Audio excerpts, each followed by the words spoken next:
Olá pessoal, bem-vindas e bem-vindos. Esse é o podcast Áreas Contaminadas, dedicado a falar sobre o gerenciamento de áreas contaminadas em seus aspectos técnicos, ambientais, econômicos e especialmente nos seus aspectos humanos. Eu sou Marcos Tanaka Riz e apresento esse podcast direto dos estúdios da ECD Ambiental em Sorocaba. A edição é de Lilian Coreaço Riz e o oferecimento é das pessoas queridas que são as colaboradoras do Apoia-se. A trilha sonora é de Mauro Tanaka e de Guilherme Durão.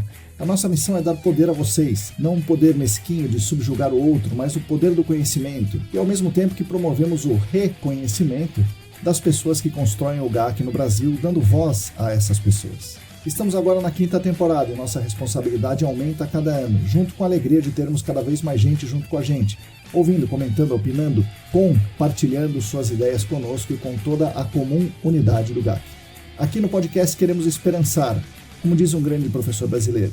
Esperançar é se levantar, esperançar é ir atrás, esperançar é construir, esperançar é não desistir, esperançar é levar adiante, esperançar é juntar-se com os outros para fazer de outro modo. Junto com vocês vamos tentar adiar o fim do mundo e construir um mundo melhor e mais justo. Junto com vocês vamos esperançar o GAC. Venha conosco, está no ar o podcast Áreas Contaminadas.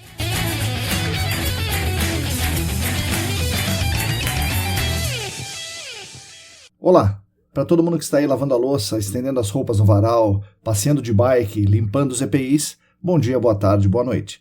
Eu sou Marcos Tanaka Riz e esse é o episódio número 194 do podcast Áreas Contaminadas. O podcast é editado por Lilian Coreaço Riz e é oferecido pelas queridas colaboradoras e pelos queridos colaboradores financeiros do Apoia-se. Esse apoio feito na campanha do Apoia-se nos ajuda muito, primeiro pela questão financeira, mas principalmente porque é uma bela demonstração de carinho e consideração com a gente. Essas pessoas dão um recado que reconhecem que estamos fazendo um bem para todo o mercado e implicitamente nos dizem, continuem. Então, em nome de toda a família ECD, muito obrigado a vocês, apoiadores e apoiadoras. E quem também quiser e puder contribuir financeiramente conosco é simples, basta entrar no site apoia.se/ecdambiental, que tem tudo muito bem explicadinho por lá. apoia.se/ecdambiental.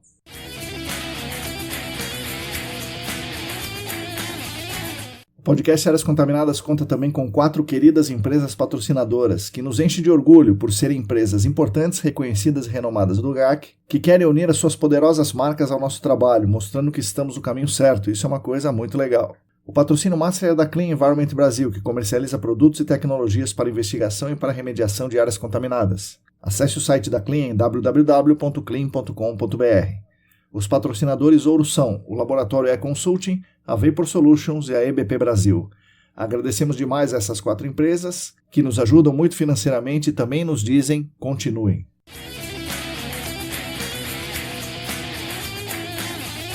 Alguns breves avisos para vocês. Estão abertas as inscrições para o processo seletivo da 25ª turma do curso de pós-graduação em Gerenciamento de Áreas Contaminadas do SENAC.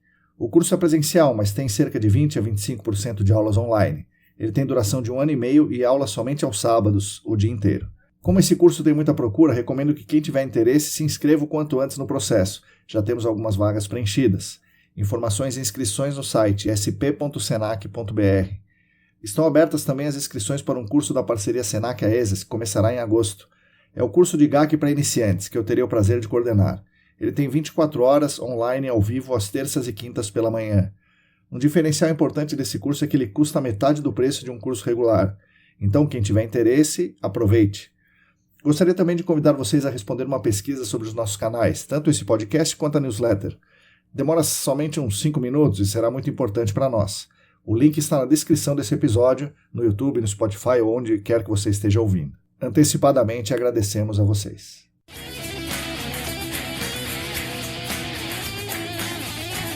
Bom, pessoal, hoje teremos um episódio muito interessante com a Jamile Matos.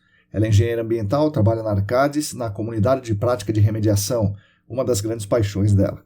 Como vocês vão ouvir, ela conhece realmente muito sobre esse tema e nos dá uma bela aula sobre DGR, sobre ensaios pilotos, SVE, SSDS e muito mais. Ela também conta sobre sua recente passagem pela Conferência Batelli, lá em Denver. Enfim, um papo muito legal. Ouçam as palavras de Jamile Matos.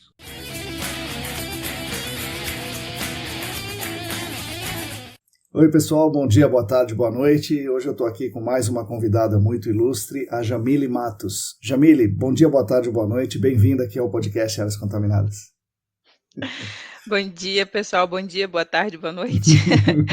É um prazer estar aqui, Tanaka, com você e muito obrigada pela sua apresentação tão gentil. Legal, Jamile. Pô, muita gente me recomendou várias vezes, né? O Diego foi uma dessas pessoas que me falou, poxa, você precisa falar com a Jamile, você precisa falar com a Jamile. E o dia chegou, olha aí. Então, vamos agradecer ao Diego também, né? Valeu, Diego, obrigado pela dica Uhum, aí. uhum. Ah, o Diego, eu não tenho outro elogio para ele, senão dizer que ele é realmente um fofo, um querido. É isso aí. Obrigada, Diego, novamente. Eu espero não decepcionar aqui toda Não, com essa certeza. recomendação. De jeito nenhum, de jeito nenhum. Jamile, vamos começar do começo, então. Onde a pequena Jamile cresceu, o que ela gostava de fazer e que caminhos da vida te levaram para o Senac, né? Para fazer ali o curso da engenharia ambiental. Nossa, Tanaka, eu acho que essa é a pergunta mais difícil para mim. Eu acho que se você perguntasse qualquer coisa da parte da, Da remediação, da né? engenharia, da remediação, acho que seria mais fácil. Bom, é, eu sou paraense e eu sempre gosto de falar isso porque tenho realmente muito orgulho de ser paraense, de ter nascido lá. Acho que foi uma bênção do universo ter feito isso comigo. Então, eu sou de uma cidadezinha que é próxima de Belém, que chama Bragança, Bragança do Pará. Ah, eu já ouvi falar, não conheço, infelizmente, mas já ouvi falar. Acho que você é um dos primeiros. Ela fica a 400 quilômetros, na verdade, de Belém, mas como o Pará é muito grande, eu costumo dar essa referência de Belém, né? Porque tem que ter uma referência de geolocalização. Então é isso. Eu nasci lá, no interior mesmo, assim, dessa cidadezinha. Não era bem na cidade, era no interior mesmo. E toda a minha família, toda a minha galera continua lá, né, Ah, na região. Eu morei lá até os 13 anos, e dos 13 anos em diante eu passei a morar em São Paulo, e estou aqui até hoje. Então eu fiz o ensino médio aqui em uhum. São Paulo, fiz a oitava série, o ensino médio aqui em São Paulo, e foi aqui que eu também fiz a graduação, né? Foi aqui que eu decidi, de fato, o curso que eu iria seguir. Fiz a graduação no Senac e depois a vida me apresentou caminhos profissionais. E o que te levou, então, da graduação, né? Engenharia ambiental eu também fiz, né? Então é um negócio muito amplo. Uhum. Tudo bem, o Senac, né? O Senac, então, tá lá no meio do burburinho das áreas contaminadas, talvez puxe um pouco. Mas, como eu falei, é muito amplo. Então tem gestão dentro da indústria, gestão ambiental na indústria, tratamento de efluente, créditos de carbono, tem gente que sai da área para trabalhar em banco. O que te levou às áreas contaminadas? Eu sabia que desde a seleção da graduação, eu sabia que eu queria trabalhar um pouco mais com matemática, sabe? Uhum. Então eu realmente não queria fugir desse mundo de exatas. Dentro disso, as minhas opções eram ou poluição atmosférica ou Uhum. gerenciamento de áreas contaminadas, mas eu sempre soube que era voltado realmente para a remediação. Então, Uhum. desde a graduação, quando eu tive matérias, Uhum. disciplinas lá no Senai, eu sempre soube que seria a remediação em si.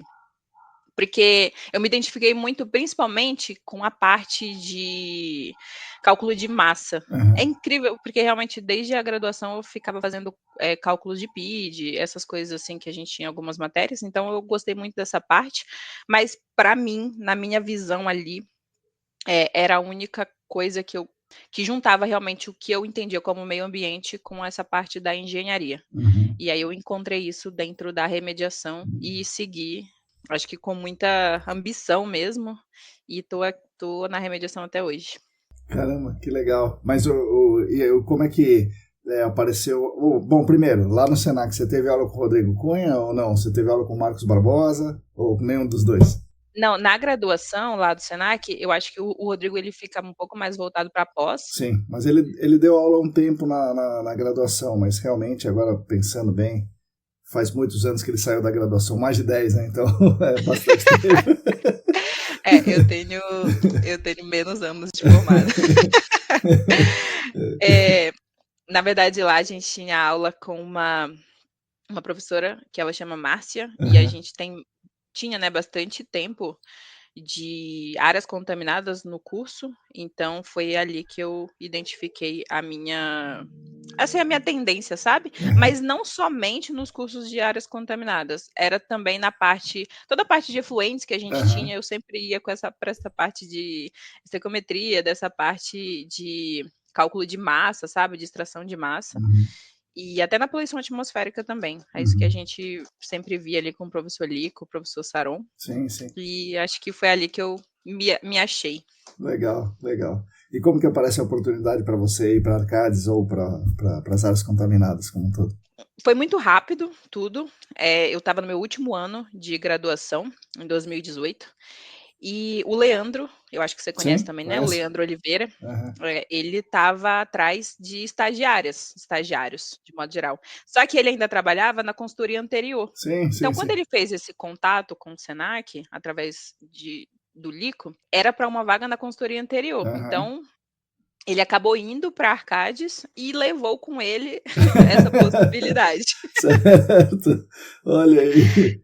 Exatamente. Então, assim, eu teria entrado nessa Aham, consultoria anterior, talvez, né, se ele tivesse continuado lá, aham. mas ele foi para Arcades e ele levou com ele Olha aí. essa possibilidade. Então eu entrei através do Leandro mesmo, na época era na equipe, do Santini, na equipe do Raoni, Uhum, que era o RB, e aí o Leandro trabalhava lá ainda, né, nessa equipe, nesse núcleo da Arcades, e aí fui migrando, mas fiquei um bom tempo lá, inclusive ele foi eh, meu companheiro de trabalho por muito tempo. uhum. E eu, estagiária, né, Sim. na época, fiquei um tempo lá sendo treinada por eles. E como é que o que você fez na Arcades, assim, né? Você gosta de trabalhar com remediação, mas eu não sei se você só trabalhou com remediação lá, porque, né, a Arcades é muito grande, tem vários setores.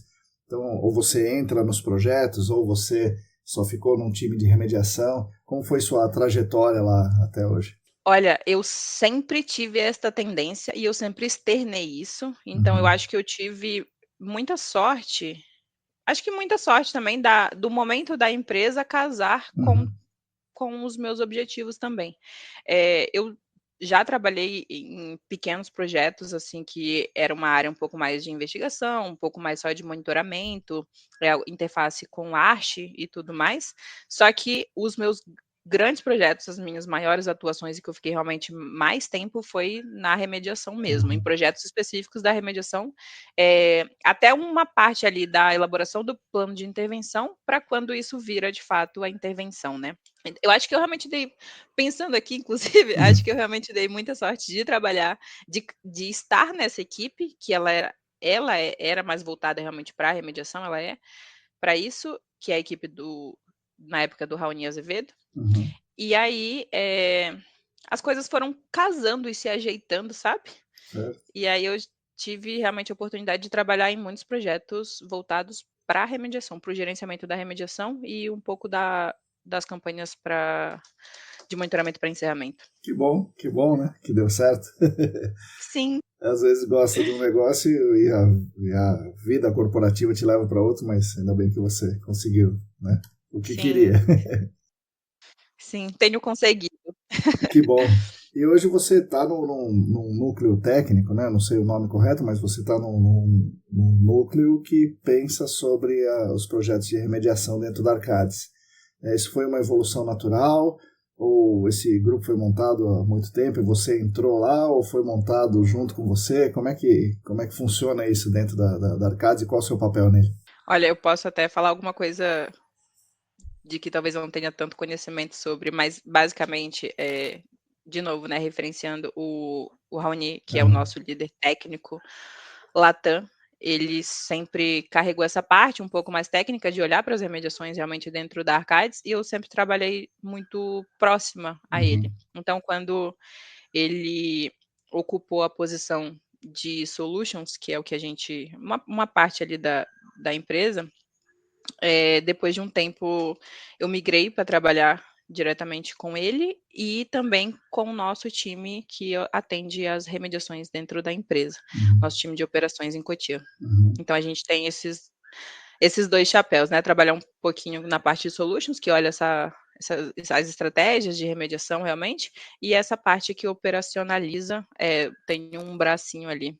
dentro dessa parte também. E como é que e quem que te paga dentro da Arcadis? É um projeto específico ou é as remediações como um todo? Já que você olha para todas as remediações, quem que, né, não sei se é o que te paga é o nome correto, mas enfim, como tem as grandes corporações dentro das consultorias e outras também, elas vendem horas, né? Então as horas são designadas dentro do que a empresa arrecada. Isso não só no nosso mercado, direito também assim e tudo mais. Então, da onde vem o recurso para te pagar para você olhar para todas as remediações? É de um projeto ou do global? Olha, Tanaka, a gente, assim, eu não consigo olhar para todas as remediações. A Arcadis realmente é uma empresa muito grande, tá? Sim. Então, com muitos projetos. Gostaria de conseguir, mas realmente não consigo. Então, a gente tem alguns projetos chaves, mas é uma aspiração para o futuro olhar para exatamente todas, né? Mas, assim, o que a gente tem é uma divisão entre soluções, a parte de solutions que vem, uma parte também do global, a parte de growth, que é onde a gente tem os esforços comerciais, pensar em toda a estratégia para novos clientes, e tem a parte realmente de Cotia, onde a gente olha a operação da remediação e os sistemas e tudo mais. Então, são esses 3 principais financiadores, digamos assim. Legal. Antigamente a Arcadis, ela era, né, não tão, antigamente ela era uma empresa puramente de consultoria, né? Há algum tempo tem um setor de operações, tanto de amostragem quanto de instalação de sistemas de remediação, projetos de sistema de remediação e tal. Como é que é isso em porcentagem? Você acha que 100% dos projetos da Arcadis são tocados pela equipe da própria Arcadis de montagem de sistema, monitoramento de sistema e tal? Ou é 50%, ou é 10%, mais ou menos como funciona isso? Eu realmente não consigo precisar para você uma porcentagem, mas a Arcadis tem esse business, né, de ter equipes próprias. Como você falou, a gente tem equipe de amostragem, de água, de vapores, a gente tem nosso TQI. E a parte de operação da remediação mesmo, né? Mas não operamos 100% por dentro da Arcadis, até porque eu acho que não é o nosso foco e tudo mais, mas manter nossos parceiros faz parte também do nosso business, do que a gente quer, e a gente consegue principalmente operacionalizar, principalmente por dentro de Cotia. Geralmente de modo geral, a operação em si dos sistemas, ela é por dentro da Arcadis mesmo. Legal. Mas o fornecimento de sistemas, a gente tem muitos parceiros fortes, né, nomes fortes no mercado que a gente trabalha com eles de forma muito parceira mesmo. Uma pergunta que eu faço sempre para os meus amigos e amigas especialistas em remediação, para o Raoni, por exemplo, já perguntei várias vezes, se você, a Arcadis e todas as outras consultorias e o mercado como um todo tem incrementado a investigação. Então tem buscado fazer investigações mais acuradas, né, procurando encontrar tanto a fonte secundária, quantificar essa massa, fluxos de massa, dividir lá nos compartimentos, onde é a zona de fluxo, baixa advecção, tal. Conceitos que vêm da Arcadis, né, do Arcadis dos Estados Unidos, dos grandes livros e tal. Mas chega na remediação, o que eu vejo vamos extrair, vamos fazer um DPE instalando um poço gigantesco para bombear o máximo possível, rebaixar geral o quanto quiser e fazer uma extração de vapor gigantesca, ou uma injeção, assim, também, meio que sem levar em conta aquela investigação um pouco mais acurada que foi feita.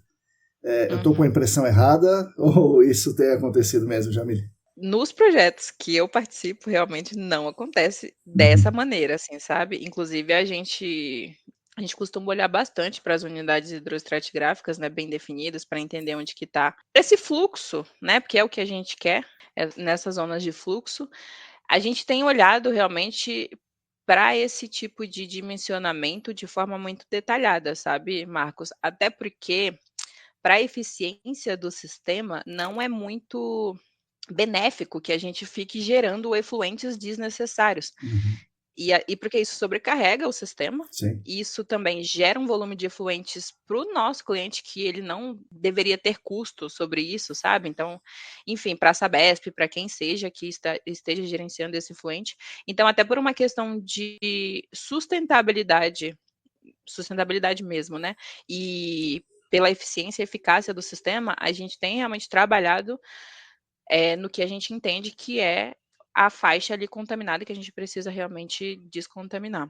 Eu entendo, né, da onde vem essa visão, mas a gente tem casado as investigações, principalmente em alta resolução, com o dimensionamento da remediação, pensando não só em sustentabilidade, mas também como futuras otimizações dos sistemas de remediação. Legal, que bom, ainda bem, ainda bem. Eu vi alguns ensaios pilotos, né, de SVE, né, já vi bastante, mas eu vi uma sequência de ensaios pilotos no Senac, né, para fazer as aulas lá dos cursos de remediação.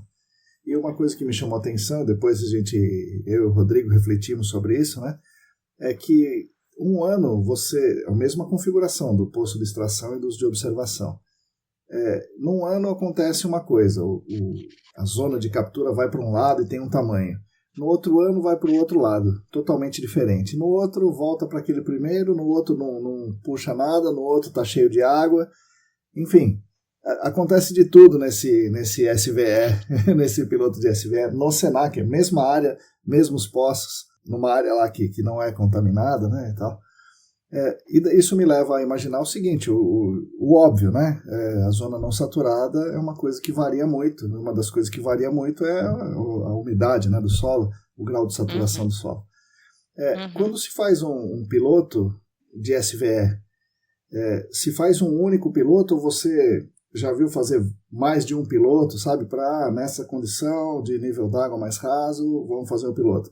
Nessa outra condição, vamos fazer outro piloto. Nós vamos ver a curva de sucção do solo. Você já viu isso daí? Sabe, o ensaio de curva de sucção do solo para ver qual é o grau de saturação ideal para você aplicar o SVE? Ou não, é o piloto que eu já vi no Senac muitas vezes, aplica um vácuo e mede o vácuo nos outros poços? Olha, em relação à localização de pilotos em diferentes áreas, com diferentes respostas, né, ali do meio, a gente costuma, de fato, fazer de acordo com a litologia. Então, por exemplo, se a gente tem uma área onde o nível d'água está a 2 metros e outra a 5 metros, não faz sentido, de fato, a gente homogeneizar tudo e achar que vai ser a mesma coisa. Então, quando a gente tem a chance de defender tecnicamente e o cliente, né, consegue ver o valor da gente fazer realmente pilotos personalizados para cada área, a gente realmente faz. E acho que na maioria das vezes tem dado certo, assim, sabe, da gente fazer o piloto específico para aquela região para poder dimensionar um sistema que vai operar naquelas condições e não ficar extrapolando muitas considerações, né, porque talvez isso impacte também no custo daquele sistema ou dessa remediação em si. Então a gente realmente costuma fazer de forma bastante personalizada. Agora, o padrão de operação, eu acho que é o mesmo que você conhece mesmo, que é a gente observar as características ali de respostas do meio com o que a gente já tem hoje. Curva de sucção, acho que não estou tão familiarizada no termo, mas se você quiser me apresentar, estou Não, legal, realmente legal. à disposição. Legal, a gente fala sobre isso também, né? E também a curva de sucção também é uma informação importante para remoção de NEPL, por exemplo, né? Isso é uma informação importante. Mas realmente eu vejo muito pouco, para falar a verdade, eu não sei se eu vi em remediação alguém, para valer, né? Uma remediação para valer, que não seja um estudo mais não convencional, né? Acho que dificilmente alguém fez. Outra coisa no piloto do SVE que me intriga é o poço, tanto de extração quanto de observação, ele não levar em conta unidades, no caso aí estratigráficas, não hidroestratigráficas, né? Estamos na zona não saturada, e acabar, assim, você aplicando vácuo em tudo, quando na verdade talvez tenha uma zona mais permeável que influencie nessa questão. Então, eu também nunca vi alguém fazendo um perfil estratigráfico e falando, olha, vamos fazer um piloto nessa unidade, né, aplicando vácuo nessa unidade e nessa outra unidade aqui. Isso é comum, não é comum? Você já viu alguém fazer? Na Arcade, sim. Na Arcade, sim. Inclusive, me perdoe, menina, se eu não puder falar, mas a equipe da Amanda Bustamante, da Cavalari, da Érica Castro, recentemente, inclusive, tivemos um piloto nessas configurações, onde a gente testou, né, três sessões diferentes, justamente por conta dessas respostas e também porque era um perfil muito grande. Então, a gente não vai ter influência pneumática nenhuma se você tiver uma sessão filtrante muito longa. Pois é. Então, realmente foi ensaiado como é para ser, né? Como entendemos que é para ser. Inclusive, foi uma ótima estratégia desenhada pelo time e que deu muito certo. Legal, que bom, muito bom. Uma pergunta um pouco mais básica para você, né? E para os nossos ouvintes, talvez não tanto. Imagina, por favor.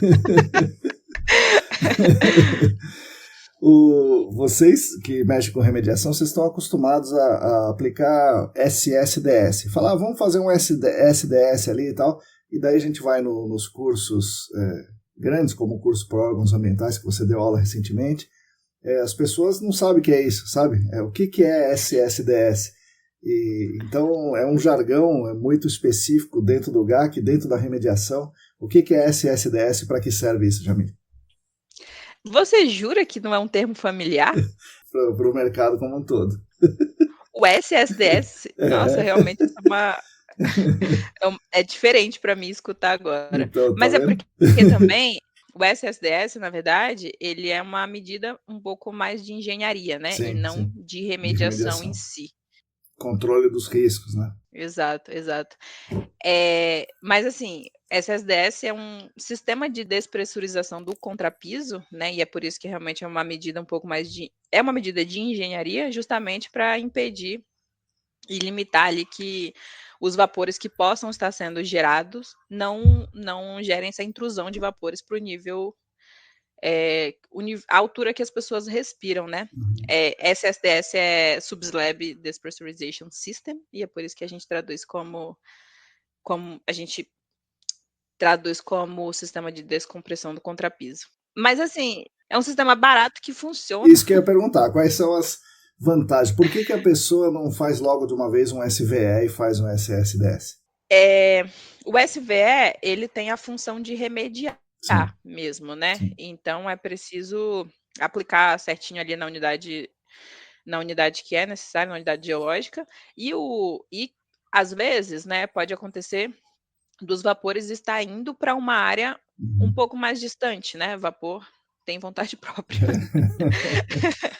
O sistema SSDS, ele é mais barato, ele é uma medida de controle e que pode ser operada com uma bomba um pouco menor do que, por exemplo, um sistema SVE. Então, acho que é uma união, né? Eu acho que, dependendo do nível de risco da área, não tem nem como manter só um ou só outro. Às vezes, realmente tem que fazer ambos. Mas, às vezes, o SVE sozinho também dá conta. Então, acho que vale essa avaliação da área como um todo. Tá. O SSDS, então, como você explicou bem, é uma medida de mitigação do risco. Ela não está atacando, né, a fonte secundária que está lá embaixo. O SVE atacaria, porém, isso envolve estruturas maiores, sistema de tratamento, bomba, fazer um arregaço no piso do freguês, né? Então... Exatamente, o SSDS não. E o SSDS pode ser facilmente instalado dentro das plantas, né? Agora, o SVE não. O SVE a gente precisa ter um pouco mais de estrutura e também pode ser aplicado ali numa área aberta, sem piso, né? Sem cobertura. Acho que sem prejuízos à operação dele. Falando numa outra técnica de remediação, que eu já vi também bastante, eu não vi tantas assim, mas eu já vi muitas aulas sobre isso, né, do Raoni e de outras pessoas da Arcades, é a biorremediação acelerada, né, onde você injeta alguma coisa, normalmente um doador de elétrons, né, mas o que me deixou assim interessado nisso aí é que sempre que se vai fazer essa técnica, se vai aplicar essa técnica, pelo menos assim que as pessoas me falaram, você tem que fazer um estudo muito minucioso do meio, para saber onde você vai investigar. E uma das coisas que é feita é um ensaio de traçador, né, para você determinar o que a Arcade chama de porosidade móvel e a gente chama na hidrogeologia de porosidade efetiva, né, para ver exatamente quanto está chegando. É tipo um teste de traçador. É isso mesmo? Então, em todas as remediações com biorremediação, isso tem que ser feito? Essa é a primeira pergunta. E a segunda isso é feito também em outras remediações com injeção, ou com bombeamento, ou só com onde tiver injeção, ou só na biorremediação? Como que vocês costumam fazer? Eu acho que cada caso é um caso, né? No meio e nessa área eu aprendi que na remediação a gente conta com muita ciência, mas também com um pouquinho de fé. Legal! Porque o que está acontecendo ali embaixo, às vezes, é um segredo para todos. Sim, e tem que contar com fé, realmente. Mas a gente tenta ter uma análise um pouco mais preditiva, né? Faz parte do nosso papel como consultoria. Agora, assim, pelo que eu vejo, e eu não sou especialista nessa parte de biorremediação, respeito muito quem lida, assim, principalmente porque essa parte da resposta do meio, né? O meio sozinho dá essa resposta pra gente, às vezes só com alguns empurrõezinhos. É que realmente os testes traçadores, eles são extremamente necessários e é o que determinam o dimensionamento dessa técnica. Eu já vi, eu tenho 6 anos de experiência só, tá? Caramba, mas você só tem 6 anos e já sabe tudo isso? Nossa senhora, daqui a mais 10, pelo amor de Deus. Não, falta muito para aprender ainda. Mas eu já vi, sim, sendo feitos para outras técnicas, principalmente a técnica onde a gente vai ter uma injeção, pode ser de água, uma reinjeção de água, né? O que a gente antigamente chamava de pump and treat, e agora a Arcades tem adotado o sistema DDR. Mas já vi realmente em outras técnicas também. Tanto para biorremediação quanto para isco e também para injeção em sistemas físicos normais. O DGR é um negócio muito interessante que eu infelizmente nunca vi, né, assim, na realidade, mas eu conheço o conceito, li o livro lá do Sutherson, né, que fala sobre isso. Você certamente leu o livro. Explica, então, para as pessoas o que é o DGR, que eu acho que é uma sacada genial, né, que o Sultan teve lá, e acho que isso devia ser mais aplicado no Brasil. Eu não vejo isso sendo muito aplicado, exceto na Arcades, né, mas enfim, isso acho que deveria aumentar. Mas conta aí para o pessoal, o que é o DGR? Eu acho que ainda há muita confusão, né, do que é o DGR, do que é o pump and treat, enfim. Só que é o que a gente tem usado e tem dado certo. A sigla DGR, né, é Dynamic Groundwater Recirculation. É uma abordagem um pouco diferente do pump and treat, de fato, porque o que a gente faz no mesmo poço onde há a extração de água, ele é construído para também acontecer a injeção.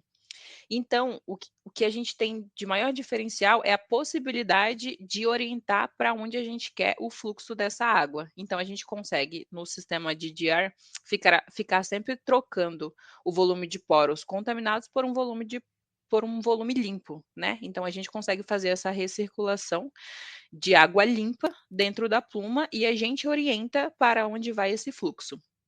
E uma sacada muito boa, realmente, é que ao longo de uma operação, por exemplo, de 1 ano, 2 anos, 3 anos que seja, a gente consegue definir diversos layouts de qual poço vai extrair para qual poço vai injetar. Então, a gente consegue realmente fazer essa lavagem do solo, né?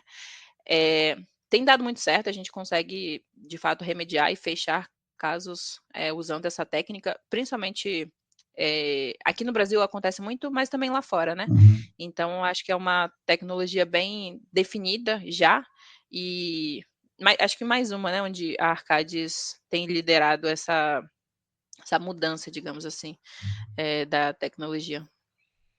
É bastante interessante. Então você bombeia em alguns poços e injeta em outros de modo a fazer o que você disse, né? Fazer a pluma andar mais para cá ou mais para lá, né?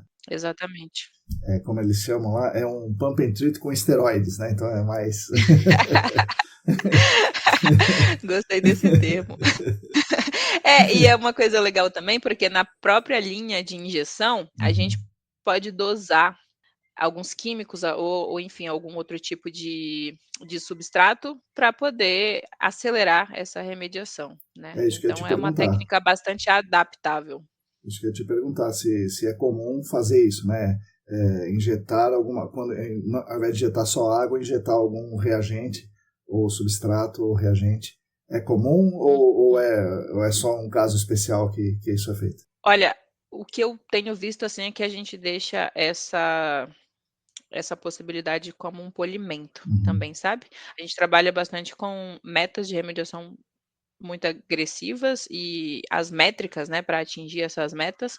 Então, quando a gente entende que não vamos atingir as metas no prazo determinado ali no início, ali no plano de intervenção, a gente realmente costuma colocar alguns polimentos ou alguns aceleradores, digamos assim. Então, Uhum. essa dosagem ou de substrato ou de agente químico, ela é muito bem-vinda e praticada, sim. Então, daí você põe os É. esteroides. Sim, eu acho que o que diferencia e como aplicar e tudo mais depende muito do profissional ali que está olhando, né, de fato os dados, mas acho que a grande sacada é nunca deixar de olhar os dados, Ah, sim. nunca deixar de ver, para onde a sua remediação está indo, para onde, seu caso está caminhando, e entender o que pode ser feito ali realmente para otimizar, para acelerar e a gente ter encerramento de não só encerramento de casos, mas também áreas limpas de forma geral e de Uhum. forma mais rápida, né. Agora, Jamile, conta pra gente, por favor, como é que foi a sua experiência na conferência Batelli, né, que foi recente agora, que eu não sei se você já tinha ido antes, eu fui só em uma conferência, eu achei o máximo quando eu fui, um monte de sala e tal, a gente ficava perdido ali, vou nessa, vou naquela e tal, na noite anterior falando, essa é a minha programação, não sei o quê. Como é que foi a sua experiência lá?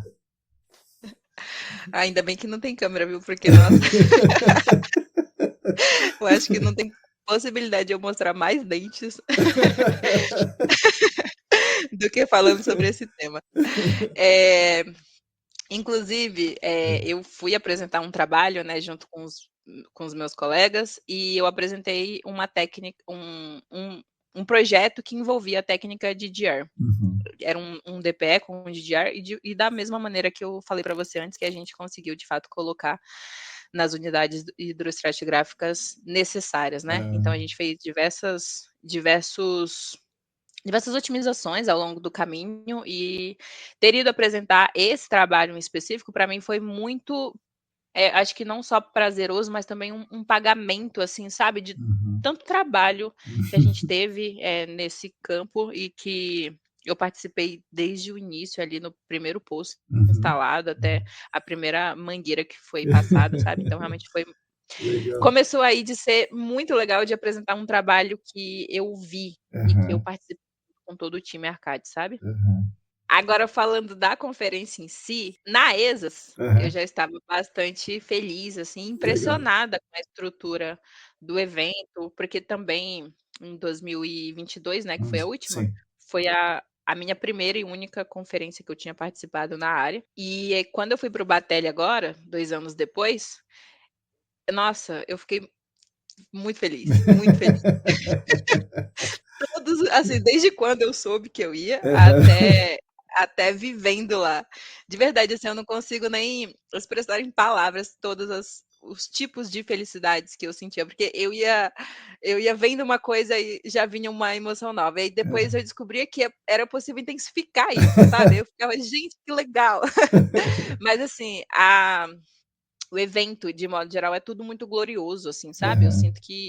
Eu senti que era tudo muito bem organizado e preparado, Sim, realmente, para receber aqueles profissionais que estavam ali, profissionais, pesquisadores, reguladores. Nossa, eu acho que se qualquer profissional tiver a chance de ir da nossa área, né, que sim, vá, realmente, porque é é muito glorioso, realmente, sim, sabe, tudo. E ver pessoas que estão ali desenvolvendo, desenvolvendo às vezes que desenvolveram às vezes um conceito que você está estudando sim, sobre sim, ele e sim, aplicando sobre ele. sim. Nossa, não tem palavras para É, descrever o privilégio que é, de sim. verdade.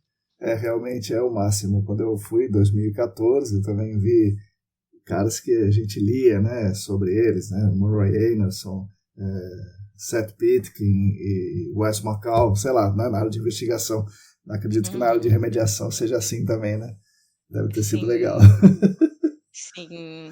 E aqui, né, pra gente que trabalha na Arcades, a gente tem muitas referências da Arcades lá de fora também, que não são pessoas que estão aqui no nosso dia a dia, né? Então, realmente é um privilégio muito grande encontrar essas pessoas, partilhar ali o mesmo ambiente que elas e tá buscando ali o que elas também estão. É realmente uma experiência que eu desejo para todo mundo e que eu fiquei muito feliz em viver e muito grata à empresa e aos líderes, enfim, de verdade, assim. E como é que você, quando você fez a exposição oral, como é que era o público? Era brasileiros, pessoal lá dos Estados Unidos ou de outras nações, como China, por exemplo, que tem bastante gente indo para lá e tal. Como que era o público nessa questão geográfica? Como é que era a receptividade deles, perguntas e tal? Como que foi isso aí?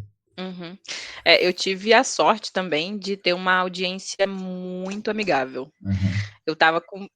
Imagina, né? Meu coração parou de bater diversas vezes. Mas foi uma audiência realmente muito amigável. Antes de ir apresentar, acontece no meu caso, né, foi um almoço junto com as pessoas daquela sessão técnica, então a gente teve a chance de se conhecer, de acalmar um ao outro, e assim, mas ali eu já estava assustada. Ali eu já estava assustada, porque quando a gente foi se apresentar, eu tinha que cada um, né, tinha que falar quantos anos de experiência, o que fazia e tudo mais. E as pessoas, tipo, 30 e tantos anos. Tanto, sabe assim? E eu, beleza, pessoal, eu tenho 6 anos de experiência, tô aqui. Mas fui muito bem recebida, fui, enfim, acalmada por eles também, pelo time que estava lá com a gente, da Arcades. E na audiência, o que eu percebi é que brasileiro tem em todo lugar. Isso é uma máxima que realmente é verdade. Apareceu alguém com a camisa do Corinthians ou não? Porque daí corintiano também tem em todo lugar. Eu acho que na hora a pessoa deve ter colocado um paletó. Pode assim, ser. Pra dar mais passada. Mas tinha bastante brasileiro, sim. Inclusive, agradeço o apoio de todos que estavam ali, dando suporte mesmo, né? A gente se ajuda, de modo geral, como país. Mas tinham também muitos americanos e canadenses. Eu acho que, inclusive, essas 3 delegações foram as maiores presentes na conferência. Legal. Perguntaram ali, a plateia perguntou, você conseguiu trocar ideias boas? A sessão que eu participei era a sessão de otimizações de sistemas. Então, a apresentação ela realmente foi orientada para a engenharia do sistema em si, né, para os resultados que a gente teve, as otimizações.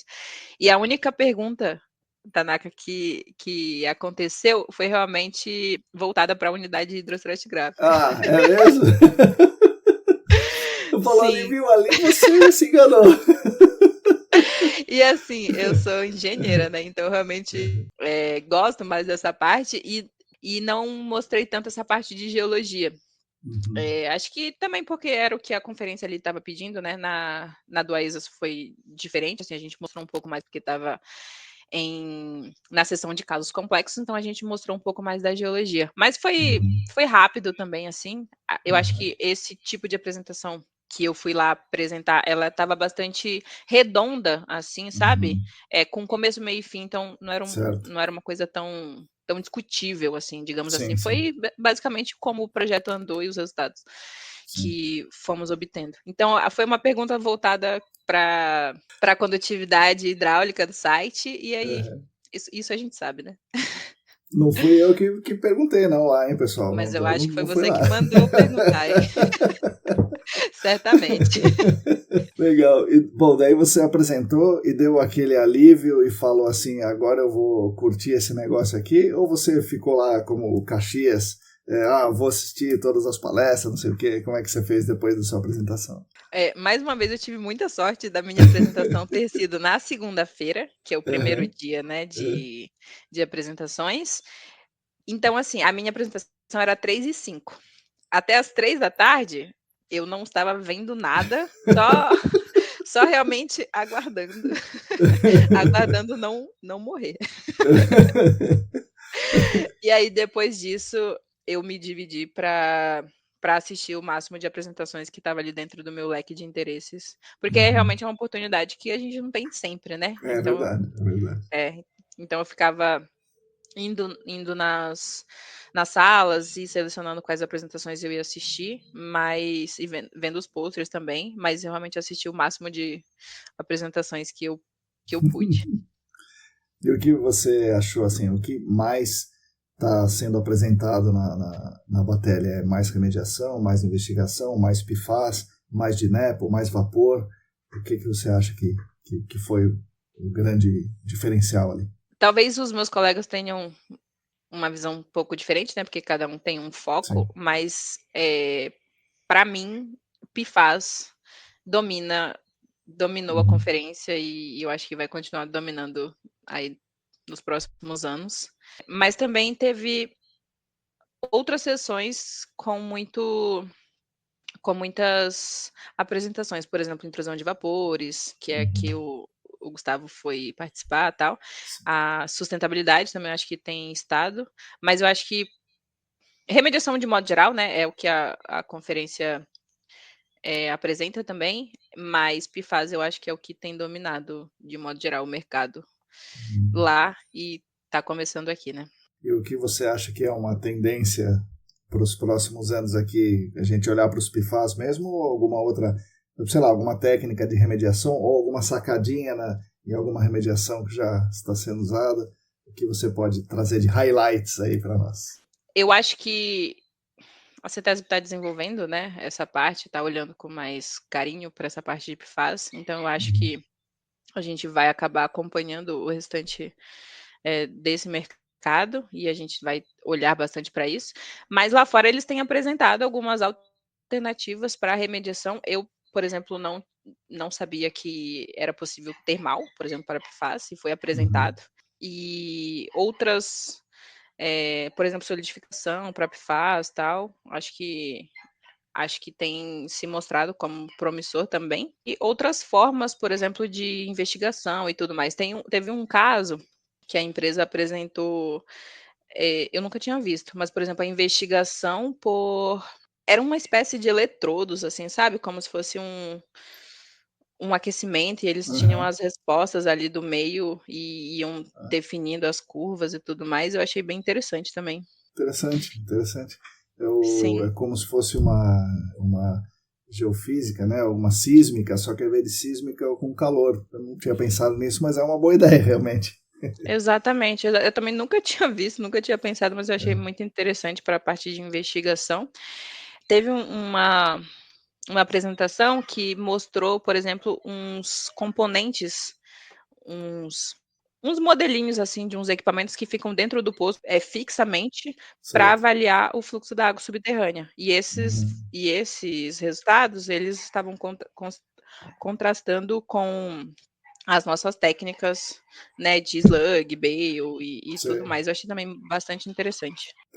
Eu acho que essa instrumentação tenderia a crescer, né? Eu imaginava que esse tipo de coisa já chegasse no mercado. Pelo visto, realmente está chegando lá nos Estados Unidos, né? Exato, exatamente.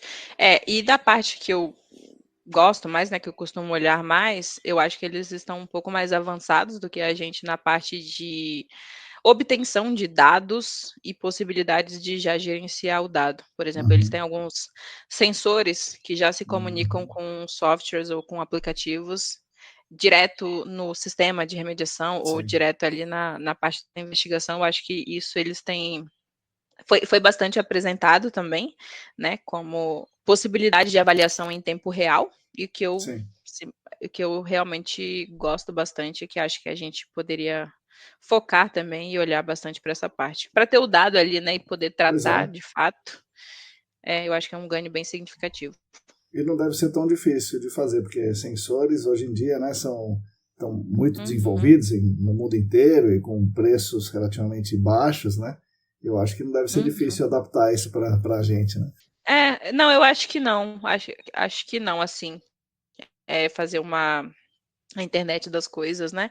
A Cádiz Sim. já tem olhado para isso também, mas eu acho que lá fora eles costumam olhar, acho que de forma um pouco mais rápida, né? Uhum. Acho que a urgência. E também porque aqui no Brasil a gente tem poucos fornecedores, né? De Sim. remediação.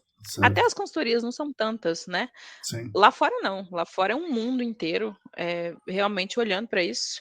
A concorrência gera realmente insights Ah, tá, maravilhosos, entendi, né. entendi. É o É, tamanho do mercado, né? O volume de grana circulando também, exato, né? Faz o pessoal se mexer um pouco. exatamente, exatamente. Entendi. É uma competição muito grande mesmo, né, então, Uhum. tem fornecedor de tudo quanto é coisa, né, Aham. isso me impressionou também, assim, sabe. A gente tem um volume bom, principalmente aqui em São Paulo, né, Uhum. mas não é nem um pouco comparado com o que eles têm lá fora. Pô, Jamile, falando na remediação, né, no processo de remediação, olhando um pouco mais distante dele, né? Em geral, as remediações são feitas, não sem razão, né? Para atingir a CMA. CMA, concentração máxima aplicável para aquele site. Então, alguém fez um estudo, uma avaliação de risco, provavelmente, e fala para a remediação: ô, remediação, eu quero que você faça essa água chegar na concentração tal. E aí, o pessoal da remediação se debruça para fazer isso. Só que essa CMA, quase sempre ou sempre, é bem acima do valor da potabilidade da água, né? Onde realmente não teria mais risco nenhum para nenhum receptor, nem real, nem hipotético e tal. Você acha que seria muito complicado, muito caro ou muito demorado atingir essa meta de alguém poder tomar aquela água algum dia? Ou você acha isso possível? Você acha que é impossível? Ou você acha que é possível se tiver um investimento do dobro ou 10 vezes mais em tempo ou em dinheiro? O que você acha disso?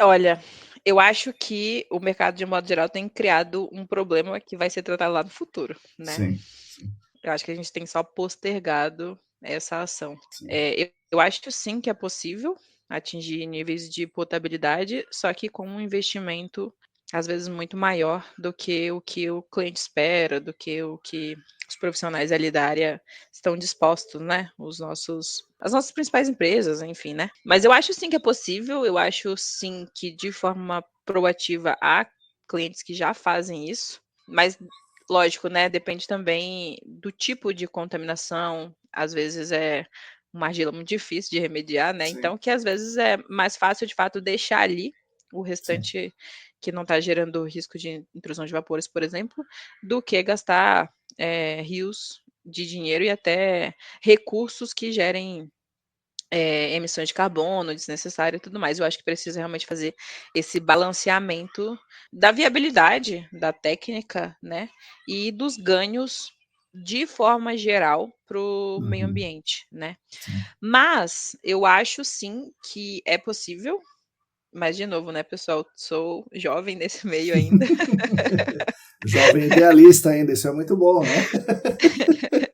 Jovem idealista, e acho sim que deveríamos, como sociedade, Sim. olhar com um pouco mais de carinho, assim, para os nossos aquíferos, sabe, e não simplesmente seguir ali o que a legislação está mandando, está obrigando, né. E a legislação não fala bem isso, né? É uma interpretação É, meio marota da legislação, mas tudo bem, vai, vamos deixar para lá. mas que se é aceito, né, que se é Sim, aceito sim. e que se emite termos de reabilitação, Sim, né. pois é. E é Pois é. mas eu acho que abandonar aquela área ali dessa maneira, eu acho que não é uma coisa muito que eu gostaria que fosse feito, assim, pensando nas futuras gerações, né. Bom, Jamile, agora é o momento que você pode me fazer uma pergunta, se você quiser, já que eu te bombardeei de pergunta. E agora não me venha com pergunta difícil, não. Vem. Vou Tem que fazer ser igual mais você, fácil. agora eu vou perguntar da remediação ao invés da Ih, investigação, que caramba. é a sua praia, né.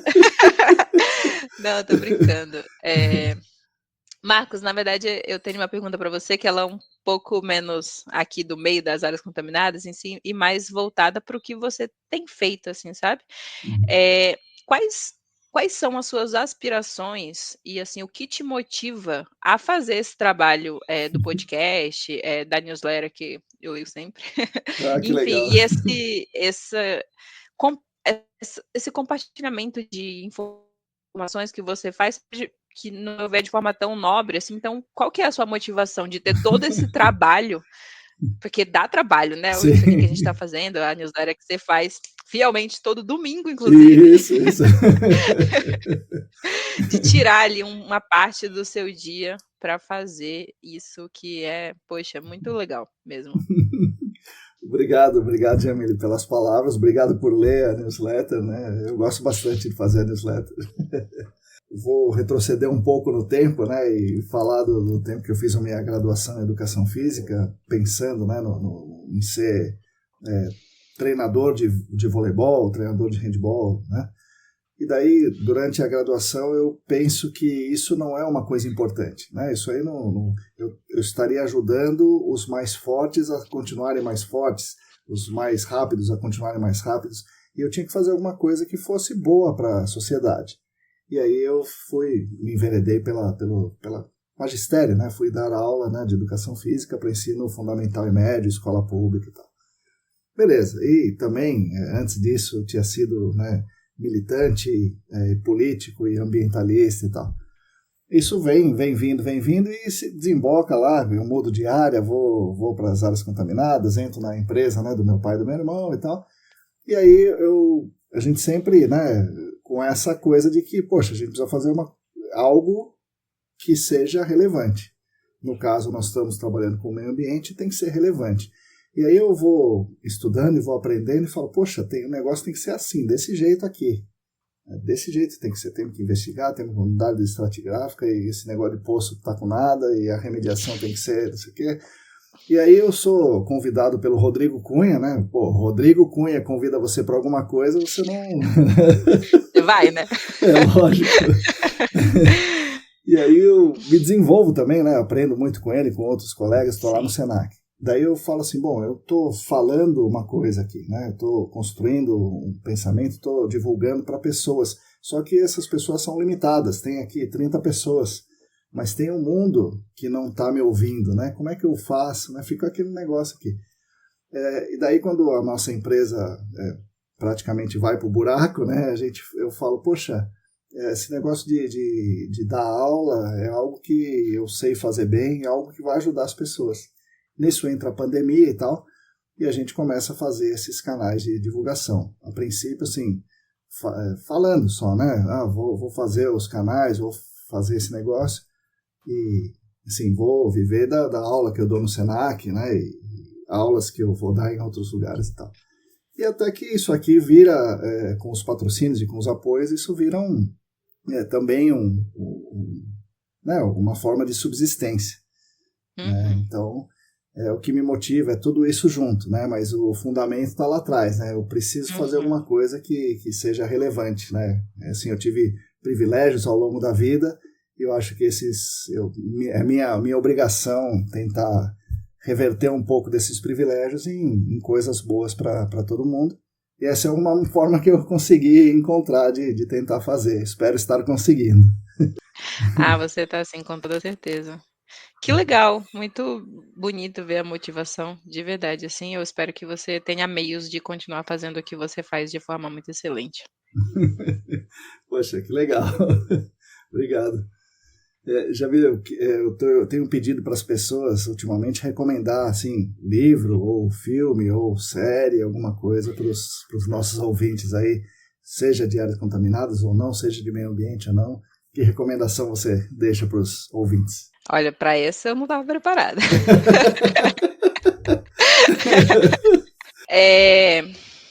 Gosto muito de séries, gosto muito de filmes de modo geral, e eu acho que um talento que eu tenho é de escolher filmes ruins, na verdade. Que bom!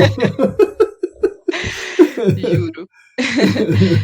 Mas eu vou recomendar, na verdade, um livro da Eliane Brum, que chama Brasil em Ruínas. Ela escreve principalmente voltada para a parte de mineração, na parte onde a gente teve também algumas interferências no rio Xingu. Então, no Pará, né, então é um tema que eu fico bastante sensível e recomendo para todos a leitura do livro dela.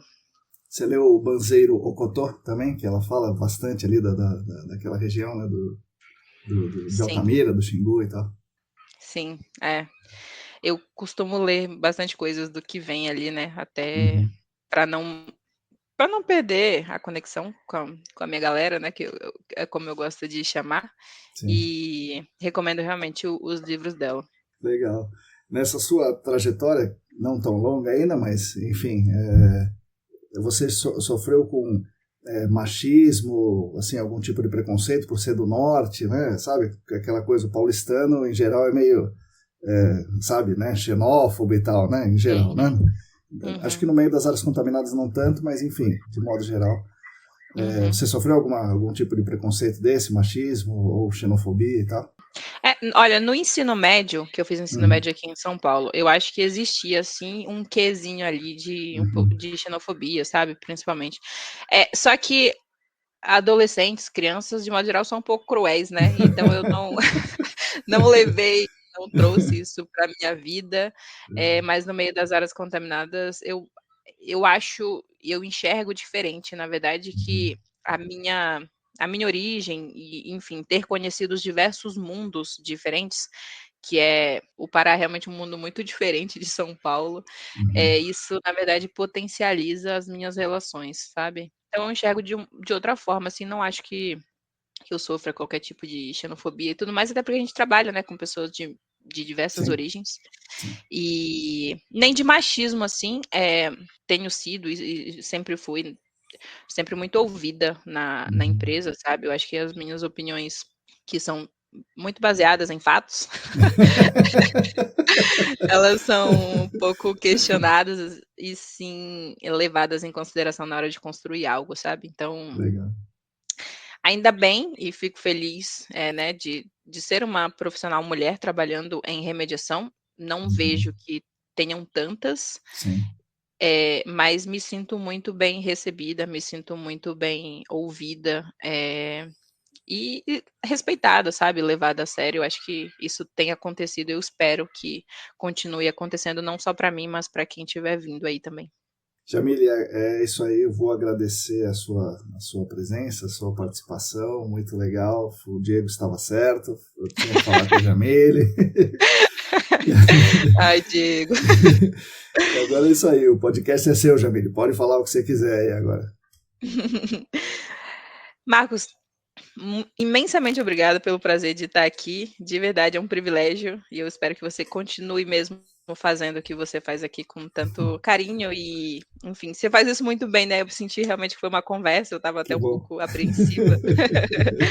Eh, Muito obrigada mesmo pela oportunidade. Eu também, né, agradecendo ao meu time que trabalha ali comigo e é o que me traz aqui também, né, o Uhum. time de remediação da Arcades, meu líder Raoni, que enfim, está sempre junto e potencializando todos os meus quereres, digamos assim. E eu também queria agradecer 2 pessoas muito especiais para mim dentro da Arcades, que é a Beatriz Reis e a Uhum. Thaís Guimarães, que são minha base de apoio hoje ali dentro, e que eu acho que sem base de apoio, a gente não chega a lugar nenhum. E eu Sim. fiz questão realmente de construir uma base de apoio feminina, né, e a gente é hoje de áreas muito diferentes, mas a gente consegue, conversar de igual, mostrar muita sensatez, nos conselhos, nas decisões que a gente tem para tomar. Então eu deixo inclusive esse conselho para que todos os profissionais, e principalmente profissionais mulheres, construam suas bases de apoio em um núcleo muito sensato. E assim, eu Uhum. vejo elas de forma muito sensata e são profissionais excelentes que gosto muito de partilhar essa jornada. Demais, demais. Obrigado, Jamile. Muito legal. Obrigado você, Marcos.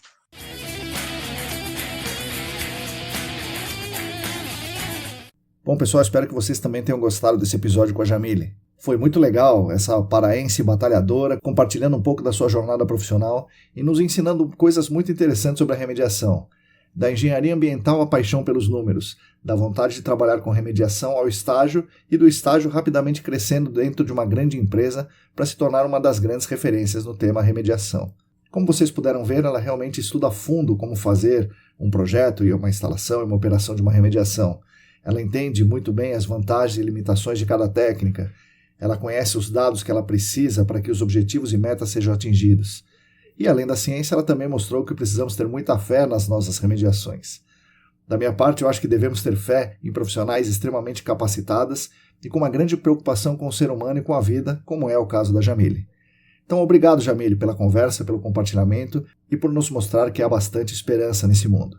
Gostei demais desse nosso papo. Agradeço também aos nossos patrocinadores, a Clean Environment Brasil, o Laboratório Consulting, a Vapor Solutions e a EBP Brasil, que proporcionam a oportunidade de conversarmos com pessoas muito interessantes como a Jamile.